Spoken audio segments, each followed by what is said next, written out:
اللهم صل وسلم وبارك عليك يا حبيبي يا رسول الله. ازيكم يا احسن متابعين في الدنيا، عاملين ايه؟ النهارده جايه لكم باكله سهله وبسيطه تنفع في الافراح وتنفع في العزومات وتنفع احلى غدوه لاسرتك الجميله. النهارده معانا كده فرختين قطعناهم بالطريقه اللي انت شايفاها دي، والطريقه ديت يعني التقطيع دوت اختياري. انت عاوزه تقطعي الفرخه على 5 بتقطعيها، على 6 بتقطعيها، على 8 كمان بتقطعيها.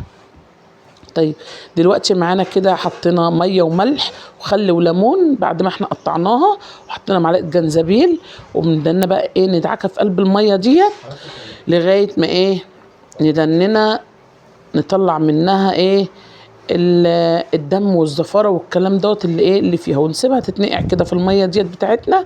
وتعالوا نشوف دلوقتي بعد ما نسيبها تتنقع هنعمل ايه تاني. طلعناها كده يا جماعه بعد ما عملناها، ونمسكها بقى نقطعها كده زي ما انتم شايفين كده اهو بالطريقه دي. اي بقى جلد اي حاجه فيها بنروح شايلينها منها كده ملهاش لازمه، ونروح جايين برضو ايه عاملين فيها فتحات كده في الفراخ كلها بالشكل الجميل ده اهو كده. ونشيل برضو اي زيادات فيها بالشكل الجميل دوت.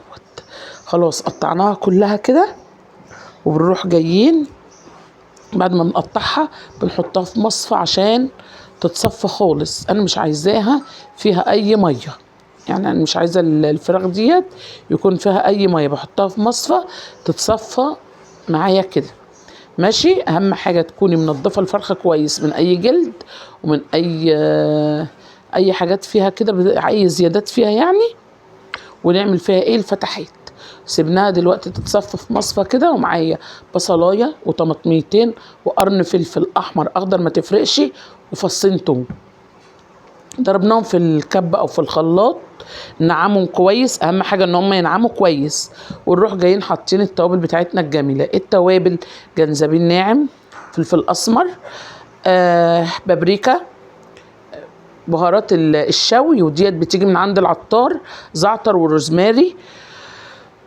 ودلوقتي بنروح جايين حاطين المكونات دي كلها، ومعلقه سكر معانا مش ننساها، ديت بهارات الشوي انا جايباها من عند العطار كده. ومعايا حبهان مطحون ونروح جايين حاطينهم. ومعايا دلوقتي تبس الرمان. تبس الرمان دوت بيدي للشوي طعم رهيب جدا جدا جدا. حطينا معلقه منه كده، مش موجود تقدر تستغني عنه، لكن لو موجود حطيه عشان بجد هتاخدي نتيجه منه جميله خالص.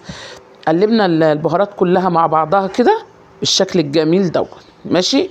مش بحط اي ملح في قلب التتبيله، الملح بحطه بعد كده هقول لك تحطيه امتى، لكن في التتبيله انا ما بحطش اي ملح ماشي. بحط ليمونه عشان الليمونه ديت اللي بتخلي التتبيله ديت تلزق معانا في قلب الفراخ وتبقى ثابته في قلب الفراخ بتاعتنا.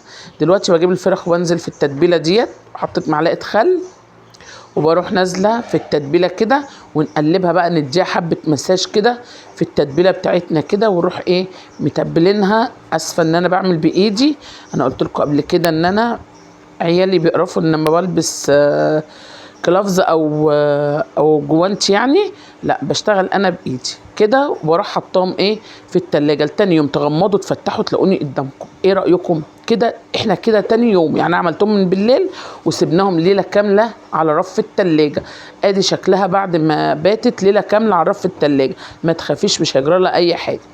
جبت الشوايه بتاعتنا ورحت رصاها كده، ومعايا صينيه تحتها بالشكل الجميل دوت، رحنا نرصينها كلها على الشوايه كده. ومعايا كوبايه ميه مغليه ورحت حطاها في قلب الصينيه بالشكل الجميل اهو كده. الحمد لله الشوايه بتاعتي كانت كفيله ان هي تاخد ايه الفراخ بتاعتي كلها. بروح جايه قافلاها. طبعا انا حطيت كوبايه ميه مغليه في قلب الصينيه من تحت اهوت.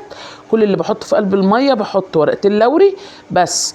نسيت اقول لكم ان انا بعد ما طلعتها من التلاجة حطيت بقى معلقه الملح اللي ايه في قلب التتبيله بتاعتها، يعني تاني يوم ما طلعتها رحت حطها ايه حطيت معلقه الملح. دلوقتي حطيتها في الفرن. وتعالوا نشوف دلوقتي بقى هنعمل الرز اللي بيتعمل دلوقتي في الافراح او بيتعمل في العزايم، واخد درنت جميل قوي على اليوتيوب. معايا دلوقتي حله فاضيه اهيت، بحط فيها كوبايه زيت او معلقتين زيت على قد كميه الرز اللي انت هتعمليها. انا اعمل كيلو الا ربع رز. رحت جايه حاطه دلوقتي قيمه ايه، نص كوبايه زيت، ومعايا كنت لسه مسيحه سمنه بلدي، رحت جايه حاطه منها ايه حبه كده، كانت لسه سايحه يعني، رحت جايه حاطه منها ايه حبه كمان على الزيت بتاعي. ماشي خلاص كده حطيت اهوت حبه سمنه بلدي كده، رحت حطاهم ايه على الزيت بتاعي كده بالشكل الجميل دوت. ورحت جايه نازله بحبه لسان عصفور كده اهو، شايفين يعني قيمه نقول حطينا ايه كوبايه لسان عصفور، يعني مج كده مليان من لسان العصفور، ونقلبه. انت قلتي رز ما قلتش لسان عصفور، اصبروا عليا انتوا دلوقتي هتشوفوا احلى رز تقدري تاكليه في حياتك. قلبنا كده لسان العصفور هياخد لون، عايزين اللون الذهبي الغامق مش الفاتح، اللون الذهبي الغامق زي ما انتم شايفين كده. نزلت بالبهارات بتاعتي دي، كان بهارات كبسه، نزلت بمعلقه كركم، ورحت نازله بقرفه خشبيه بلومي. البصلايه دي اختياري مش اجباري، عايزه تحطيها حطيها، بس انا بحس ان البصلايه بتسكر الرز معايا قوي. رحت جايه نازله بالبصلايه كده، ونزلت بمعلقه فلفل اسمر، ورحت جايه مقلبه الرز معانا كده بالشكل الجميل دوت. مكعب مرق دجاج حطيه ضيفيه عليها، لو مش عندك البهارات الكبسه، يعني لو مش عندك بهارات كبسه هتحطي كركم بس، حطي مكعب مرق الدجاج.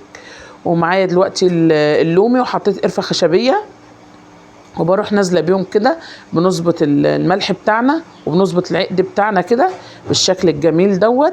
والميه لازم ان احنا نحطها عليه مغليه او شوربه تكون سخنه.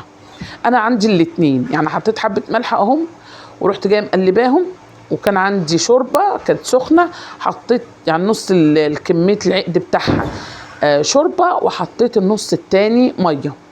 ماشي بالشكل الجميل اللي انتوا شايفينه دوت. خلاص اتشوحت معايا كده في البهارات بتاعتها كده، والرز واخد لون جميل معايا. الشوربه اهيت صفيت منها حبه اهو، ولازم تصفيها طبعا، تشيلي منها الطماطم والبصل والكلام دوت اهو. ظبطت العقد بتاعنا، لسه لقيته عايز حبه ميه، رحت جايبه حبه ميه من الكاتل.